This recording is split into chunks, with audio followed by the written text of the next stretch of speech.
I have a big problem. Welcome to The Challenges, the show where I use my philosophies to try to make the impossible possible.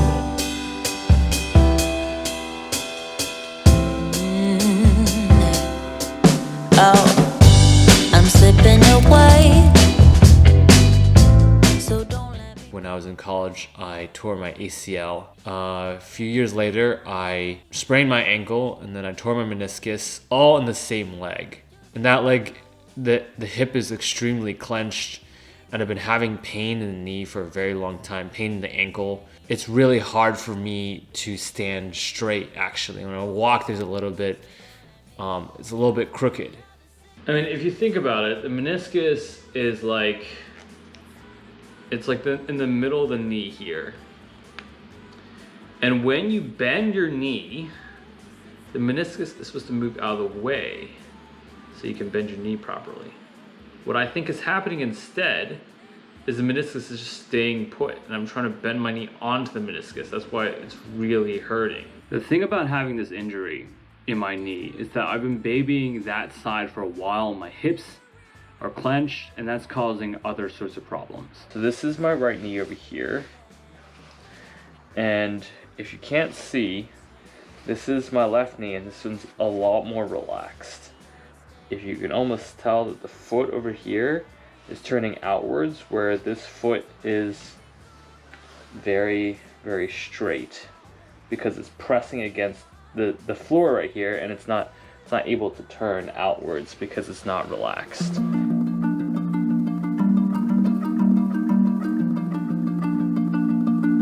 I decided I want to make a challenge where I would be able to heal my knee. I always wanted to do a challenge, but silly challenges never really appealed to me.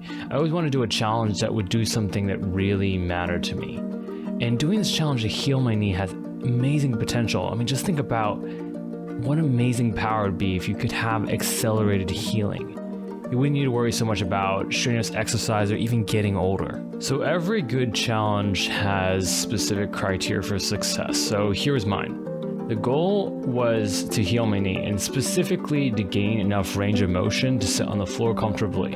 And the time that I set for it was one working day. So I was working while I was doing this. And I also just want to point out that I wanted to record the whole experience and put that experience on YouTube. Let's go back to May 4th, 2020, the day in which it all went down. So around 7:20 a.m. in the morning, I woke up and came with the idea to align my body. And I noticed my whole body was twisted. I really felt like the right side was twisted very much forward. My knee was way over my toe. They weren't aligned on top, and everything just felt really weird. My foot felt like it was imbalanced. It wasn't like the ball and the heel were balanced on the ground. They felt like they were kind of twisted on the side, or overpronated, or underpronated, one or the other. It just always felt like that, and my foot felt slightly forward because my whole body was twisted. And I was focusing a lot on my left leg and trying to match it to the right leg, because the right leg has an issue and the left leg is normal. And this caused an immediate effect. This called a cold trickling feeling, with hips relaxing, and I felt much, much more aligned. And this was really incredible because it took very, very little time to see this big change in my body. And that's when I decided that this was the challenge I wanted to do. At around 9 a.m., I start off my day and I start talking. I record a piece where I talk about my goals for the challenge. All right, so the challenge today is to leave the end of the day with the ability to sit down on the ground while feeling like my legs are comfortable. And then at 11:20 a.m., after working for some time doing my job, I take a break and I try to align myself further by doing some exercises and a bit of walking. So some of the exercise in the morning where I try to compare my left leg with my right leg and try to align the two. Now at 11:33 a.m., I try to do a lot of stretching. So I know this helps in the past, and a chiropractor told me that doing a lot of stretching on your leg for people who have injuries like mine with your meniscus or ACL, that it helps get rid of the pain for a lot of people. if you stretch the muscles within the knee, or that's what he was telling me. So I kept on testing the knee to see how comfortable it is, and I tried foam rolling the hips to try to loosen them, and I tried bending my knee around my arm to create space. This is a trick I use to not have the knee crunch in on itself, but like kind of open up, try to create space within the knee. I bend my knee around my arm. At 11:47 a.m., I try to align by doing push-ups. This usually works better with trying to align your upper body. And what you do is just a normal push-up, but you try to clench your entire body and try to stretch your body as straight as possible while you're doing these push-ups. And at 2:50 p.m., I was really running out of time because it's the end of the day and I started freaking out. So I knew I needed to kick into high gear. And I pushed my knee to bend a lot. I foam rolled everything, my hips, my knee, my ankle, my leg, and I did more stretching like I did earlier. And then around 5 p.m. at the end of the day, I debriefed and discussed on what went well during the challenge. And I also talked about the injuries, my experiences with the injuries, things that led to my knee getting to such a bad state, because I think it's important to talk about your problems in order to address them. So I try to do a little bit of talk therapy. The minute I landed, I knew something was wrong. I felt like this pain on the inside of my knee that I never felt before, and it wouldn't support my weight at all. So the first time I injured myself, I could still kind of get up, but this time I literally couldn't get up, and I was scared. I had to get people drag me up the stairs to a table, and I sat there and I literally called one of my friends over to buy me lunch for me because I couldn't walk anywhere. Here's the thing about the challenge. I miserably failed. Something that seemed to be really small and minor in the very beginning turned out to be a thing that overshadowed the rest of the entire challenge. So the minor thing I'm talking about is shooting and editing the whole video. Just for reference, I did this challenge back in May 4th, and now it's July 11th. So it's been over 2 months just to make this video. So why was this such a big challenge for me? Well, it was my first time making one of these challenges, and there are a lot of questions and problems that you run into that you don't expect. So I kind of boiled down the challenge of making a video into 4 main questions. Number 1, what parts of my experience do I need to capture? It really felt like shooting in the dark. This is one of the major problems I had during the challenge, a thing that distracted me so much that overshadowed everything. Well, number 1, you can't record too much because it's too much work, and you have to constantly think about whether you're in the frame of the shot, moving the camera around, trying to figure out all these different things. So capturing everything is not feasible. You're gonna have so much to edit later. So you can't capture too much, but you also can't capture too little, because what if you can't make a good video out of the footage that you get? And this becomes such a big challenge because I have no idea how I'm going to edit or how the video is going to be structured. So I can't have a good sense of what is meaningful footage that you should be capturing and what is not meaningful footage that you shouldn't be capturing. So I have no good way to test or figure out just like, this is the thing I should be capturing, this is the thing I shouldn't be. And that really distracted me from the challenge because I was just thinking about that the entire time. How's this video going to turn out? Whether this is going to be important, whether this is not going to be important. Number 2 is, how do I actually edit the footage after I gather it? No matter how little footage you capture, there's always going to be lots of hours of footage afterwards, and trying to sort through it is kind of a daunting task. You have a couple options. Do you just watch all of it afterwards, spend hours and hours? Like, I mean, how many challenges can you do per week then, or per day, if you had to watch hours and hours of footage every single time, sometimes from multiple different views and so on and so forth? Well, if you're not gonna watch all of it, is there a way to speed it up? Like, should you take notes while you're shooting it? If you should be, what notes should you be taking down? It's a big question in my mind. And then number 3, I just didn't know how to structure my story. Like, I wanted it to be factual and honest. And I had to figure out how to be interesting at the same time. It was hard to figure out what was important to talk about, what was not important to talk about. You see, I have certain people on YouTube that I admire a lot who do kind of similar challenge videos or stuff about real life, like Yes Theory or Casey Neistat. But the problem is they're almost too artistic or editorial. They edit the videos so much and experience so much that I feel like they kind of changed the memory of it. And I was kind of going for something different because I wanted almost something with clinical precision, because I wanted to record my experience so I could have a way to look back on it and see what I did right and what I did wrong and kind of draw my own conclusions instead of just forcing such a strong narrative that the conclusion's already made, if that makes any sense. And I wanted to make it the same for my viewers. I wanted my viewers to be able to look back on it and not just draw the conclusions that I drew, but to see like exactly what happened during the challenge so they could also get some ideas and learn from that as well. And finally, the thing that really got me is this part right here, which is how do I shoot commentary? Just talking about the experience afterwards.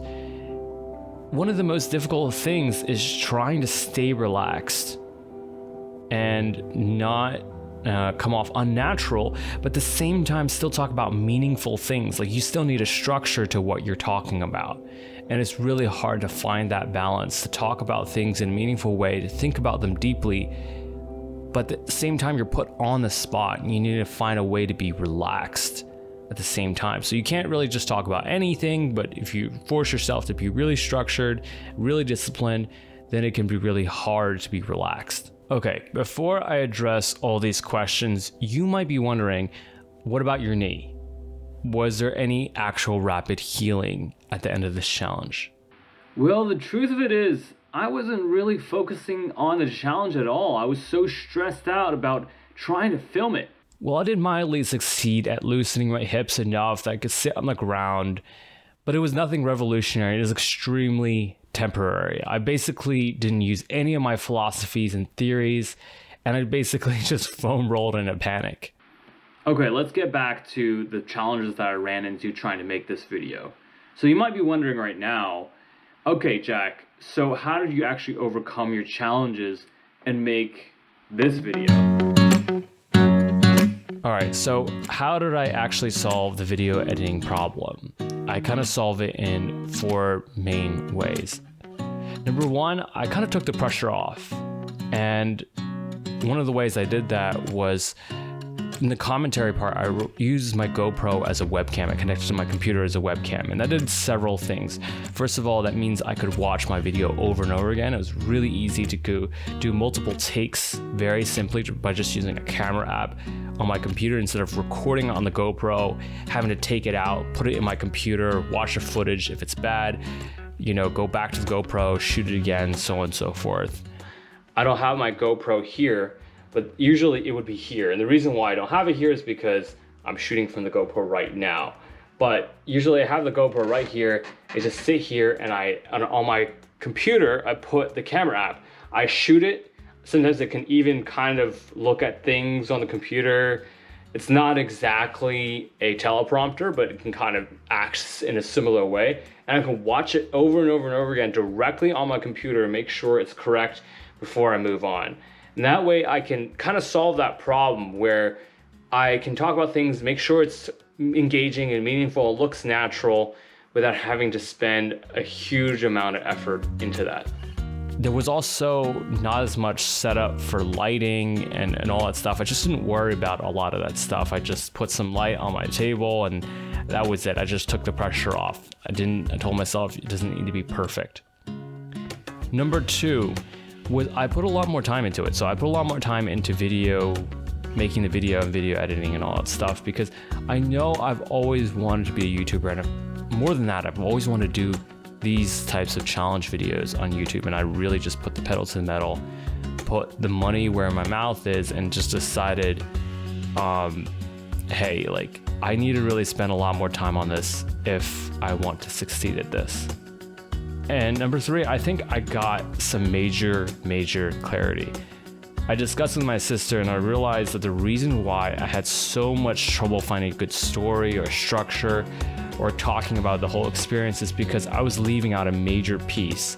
The major piece being that the main challenge in this challenge wasn't actually healing my knee. I mean, that was a challenge, but I didn't even get to that because video editing was the major challenge I struggled with this time. It was my first time doing this, and it was so incredibly difficult and stressful. And as soon as I realized that I needed to talk about this challenge in this video, everything got a lot clearer. And finally, number 4, I relied a lot on my intuition. This is where a lot of stuff comes into my philosophy and my ideas. So I trained as an artist to think of everything as a painting. I've been doing art for as long as I can remember. I got a full ride in college for art. And in art, what you usually do with a big project like this, and you try to create something beautiful and honest and emotional, is you start off sketchy. And that's exactly what I did with this video production. I wrote down a lot of thoughts without using the computer. I have this notebook right here, and I just read some of the random things that I wrote here. I said I have a major problem, and then I'm gonna have a clip about my ACL, my meniscus, and I go on to say I decided to do a challenge. Wouldn't it be amazing if we had, wouldn't it be amazing if, I didn't even say what after that, and here are the rules. So just really, really sketchy stuff. I even go out of order. I start off with 1, 3, and then 2. Everything's really messy, everything's really sketchy. I can barely read it myself, actually. But that's because when I'm walking around, I'm really thinking about it, and as soon as something comes into my mind, I just quickly scroll it down. After getting that general feeling down, that's when I moved over to this whiteboard over here. And the blue are colors that show things that I kind of know are gonna be commentary or at least voiceover or something like that. The bars were stuff that came in later. I'm like, these are gonna be video commentary, everything else should be voiceover. And the red are kind of like clips that I know I'm gonna insert in between. And we just solidify and clarify the image from there. So like I then wrote a script off of that, like very clear things. And the reason why you go through this whole process, just like with painting, is with painting, you have the same problem. You don't have any idea where you're going, just this general feeling. This feels right, or that doesn't feel right. This feels honest, this doesn't feel honest or informational or anything like that. So what you have to do is you have to start really general. You have to start with the feeling, with nothing too nailed down. And over time, you have to clarify that vision as things come to you, instead of trying to clarify everything the first time around, because you simply don't know what you're trying to do. And it's like painting things in great detail and then realizing after hours and hours of work, this is not the thing that you want to paint. So that's why you want to start sketchy. It's almost like if you come from the tech side of things, agile versus waterfall, where instead of being so meticulous about doing step 1, 2, 3, 4, 5, you kind of build everything all at once, but really sketchily, and then over time you kind of improve on that over time. That's kind of the same process that I used for this. All right, I want to spend one last minute or so to talk about one last thing. And I'm doing this because I want to nail in this point in this video, which is that this challenge really was about video editing. So I started this challenge in May, one day in May, and I started working on it all the way through June, July, and now it's September. So it's even more months than I thought it was going to be, that I even mentioned earlier in the video. I'm still working on it. I'm about to release it soon. I've got the video almost all wrapped up, but I'll tell you what that last thing that was so difficult. And it's actually something so incredibly simple, but hits at one of the reasons why video editing and expressing yourself can be so incredibly difficult. The challenge I was running into, there's a lot of times throughout the video where I talk about my experience and I'm doing it through a recorder. I have no video during that time of myself speaking, and that's 100% intentional. See, when you're reading something and there's no camera on you, you feel the freedom to go off script or stay on script, and you don't worry about those things too much. You have to reshoot certain parts of the audio, no one will even notice because they can't see the video changing. It's very different when you're recording straight to the camera like I'm doing right now. Now, I don't have a script right now, but it is much more difficult to talk about something concisely in very few words when you're doing it in front of video. So I did it with audio. That's fine. That's great. I got over that hump many months ago. I decided this back in July. And I got 90% of the video done. I had one problem. What am I going to put on top of on the screen while I'm narrating and using all these audio pieces? I've always liked the kind of commentary where they kind of have video game footage. People are playing video games for FPS, first-person shooters, or some character on the screen. Because I always felt like it was very relaxed, and I liked those voiceovers where you don't necessarily have to see the person's face, you're engaged. But the problem with video games is that that's not exactly the feeling I want to go for. And then I thought maybe I should try to animate things or draw something out. I'm an artist, maybe I can do cutouts and some sort of animation. But I felt like that was really time consuming, and it really worried me that if I did a lot of animations, maybe this will turn to an animation channel. I'll be expected to do it every single time, and that will get in the way of me creating new videos because I would think that it was too overwhelming. See, there's so many different choices you have with video editing.